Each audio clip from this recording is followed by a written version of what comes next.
Food and Movement, Module number 12, Glycemics, and Try Something New.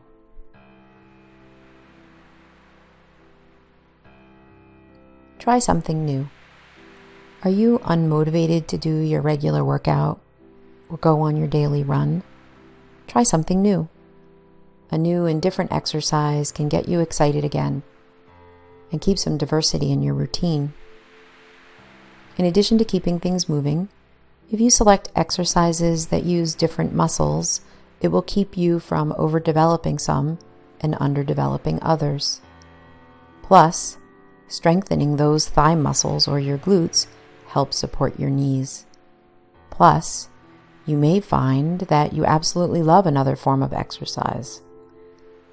Plus, if you're having trouble breaking a weight loss plateau, you may just find the solution.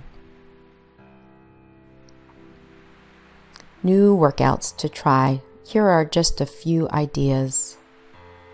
Take a group fitness class, Vinyasa Yoga, Zumba, PIYO, boot camp, Barry, etc. Sign up for a 5K or a 10K, or challenge yourself to a half or full marathon. Ballroom dancing classes, indoor rock climbing, martial arts, water sports like skiing, paddleboarding, kayaking, whitewater rafting, zip lining, outdoor obstacle courses, clean the house, garden, yoga, and active video games. Fitness essentials. Mix it up.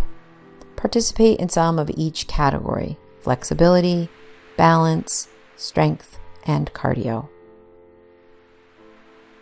Glycemics, regulating. We are all programmed to like sugar. New research shows some are genetically much more prone to sugar and food addiction than others.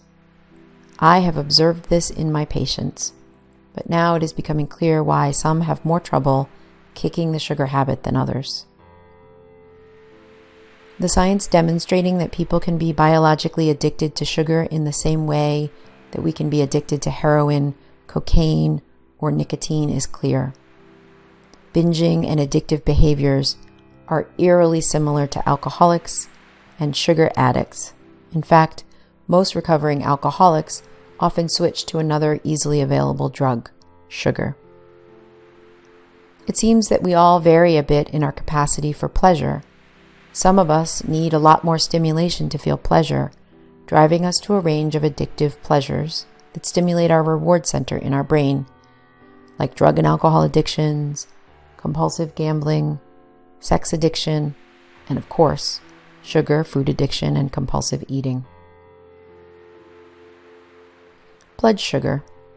If you're diabetic or pre-diabetic, you should be seeing your doctor regularly. Your health coach can help to support you in your efforts to follow the instructions. Your health coach will also work with a registered dietitian for easy-to-follow meal plans to help you stay on track if you desire. Diabetes. Diabetes is becoming very common in the United States and in other parts of the world as well. It's an interruption in the way your body can use the carbohydrates you've consumed. Carbohydrates are one of the 3 macronutrients, or main categories of food sources we have. The other 2 are fat and protein. When we eat carbohydrates, there's a hormone our body releases called insulin. A diabetic's body has a hard time keeping up with the carbohydrates that need to be digested and utilized for energy. Carbohydrates are the main source of the preferred fuel our body needs called glucose, which is a type of sugar. After we eat, digestion makes the fuel we need available to our cells. Insulin acts like a key that opens the cells to let the fuel in. When there isn't enough insulin, the glucose stays in the blood, and this is where the high blood sugar that your doctor or nurse is concerned about comes from.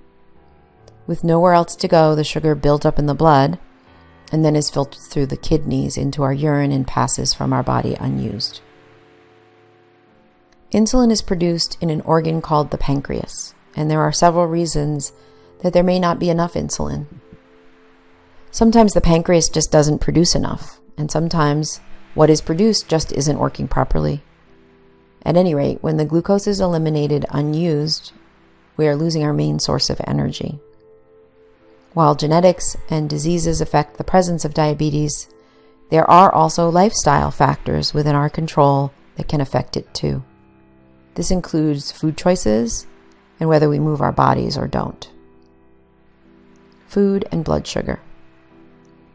First, all foods are not created equal. Not all foods have an adverse effect on blood glucose levels.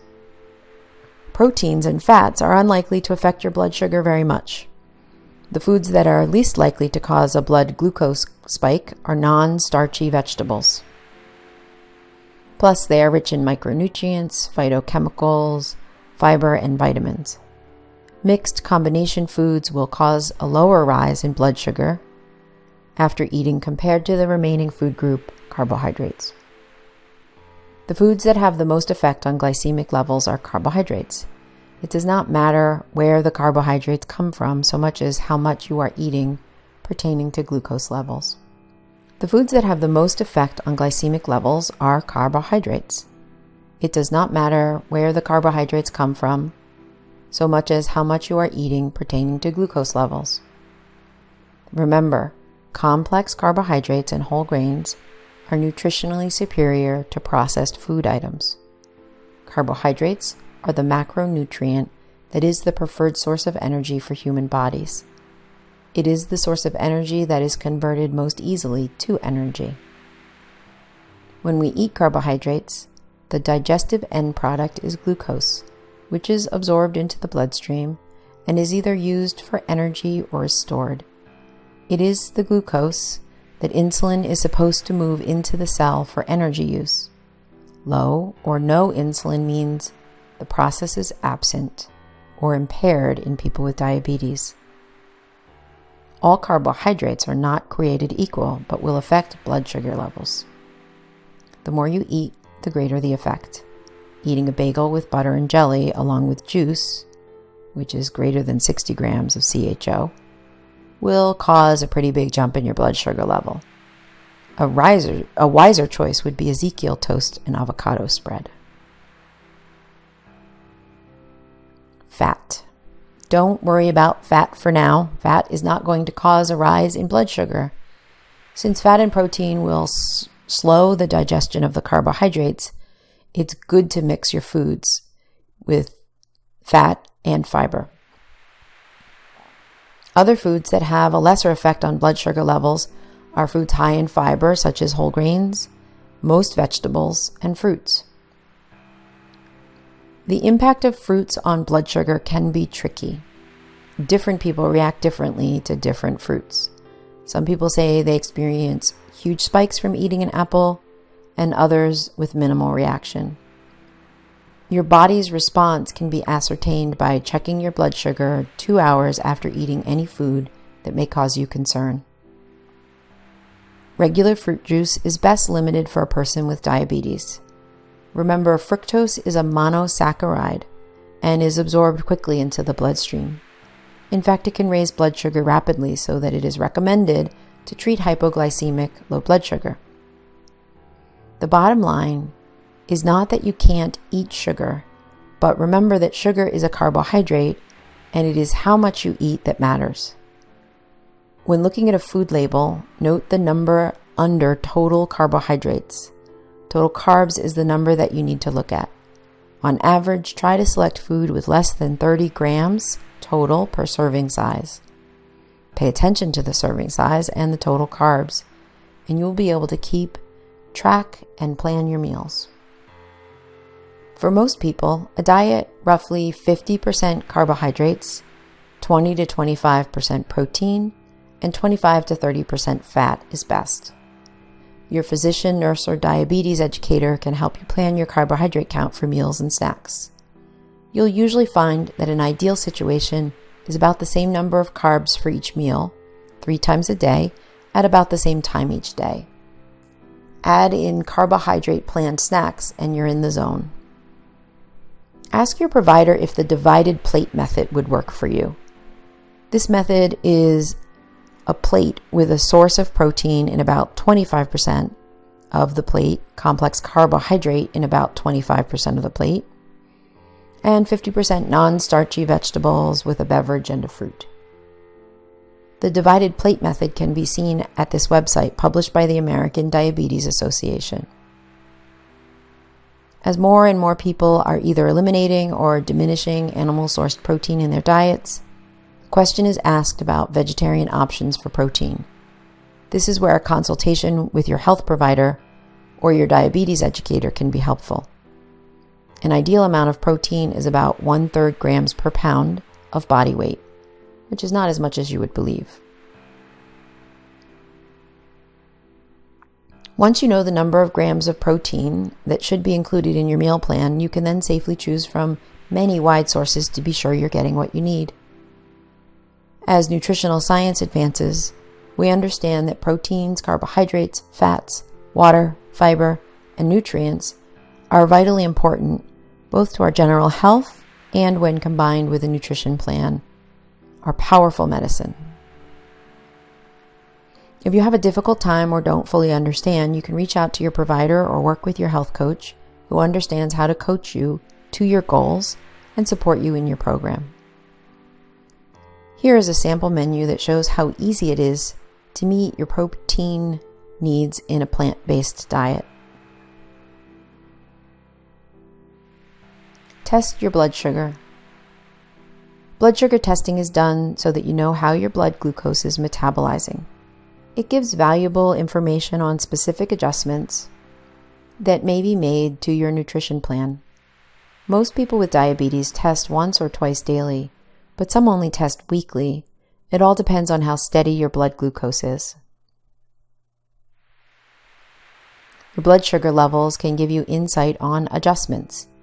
If, for example, your blood sugar is high before your planned meal, you may want to cut back on the carbs and have more non-starchy vegetables.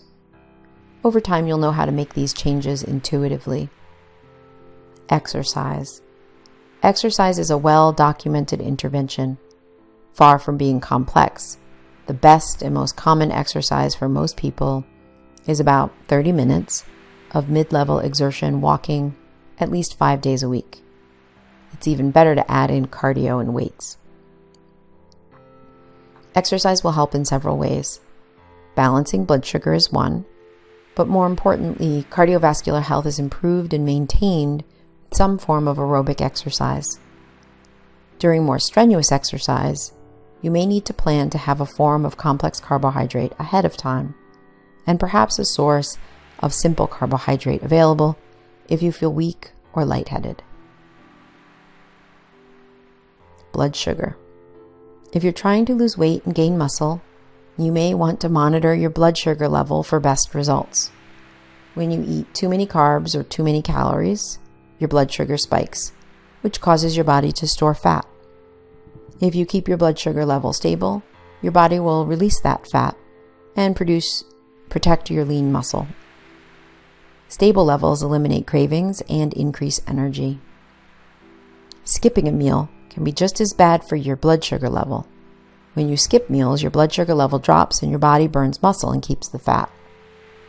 Skipping meals causes your energy to crash and you have increased cravings.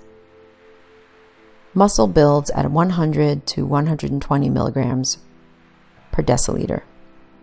Fat burns at 80 to 100. For best fat results, blood sugar should be at 80 to 120.